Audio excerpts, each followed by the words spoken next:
Here we find a typical family engaged in their daily rituals.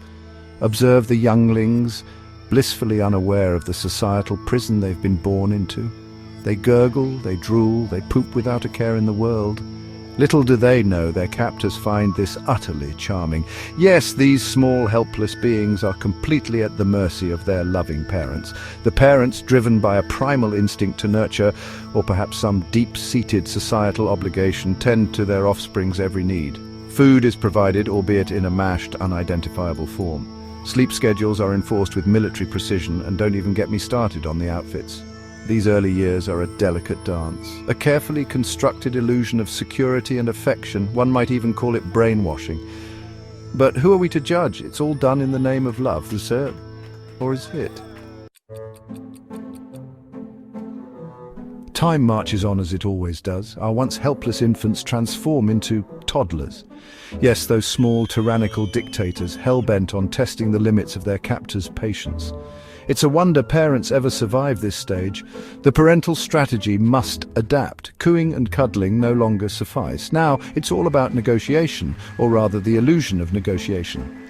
Eat your vegetables and you can have a biscuit. Bribery, perhaps? Effective? Disturbingly so. As the children grow, so too does the complexity of their manipulation. Guilt becomes a weapon, wielded with the precision of a seasoned Jedi master. I spent hours making this macaroni art for you. The unspoken message hangs heavy in the air. You will appreciate this, or you will crush my soul.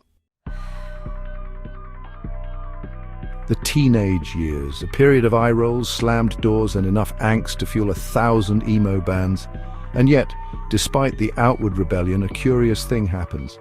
The teenagers, begin to exhibit the very traits of their captors. They adopt their parents' taste in music. They echo their political views.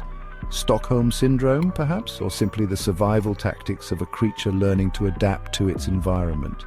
After all, mimicking the captors can lead to certain privileges, like being allowed out past 8 p.m. or borrowing the car. Of course, not all parents fit this mold. There are the rare enlightened few who encourage independence, who foster critical thinking. These parents are anomalies, like finding a unicorn in your local supermarket. Fascinating, slightly terrifying, and ultimately unbelievable.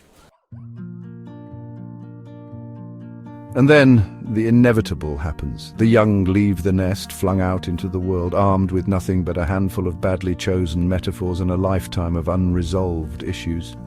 Do they miss their captors, perhaps? Are they grateful for the years of manipulation and forced vegetable consumption? Debatable. But one thing is certain, the cycle continues. They will become the next generation of well-meaning captors, perpetuating the bizarre and wonderful dance of the human family. So is it love? Is it Stockholm syndrome, or is it simply the human condition? A messy, complicated tapestry woven from equal parts affection, obligation, and the desperate need to borrow money. The answer, my friends, is as elusive as a toddler on a sugar rush.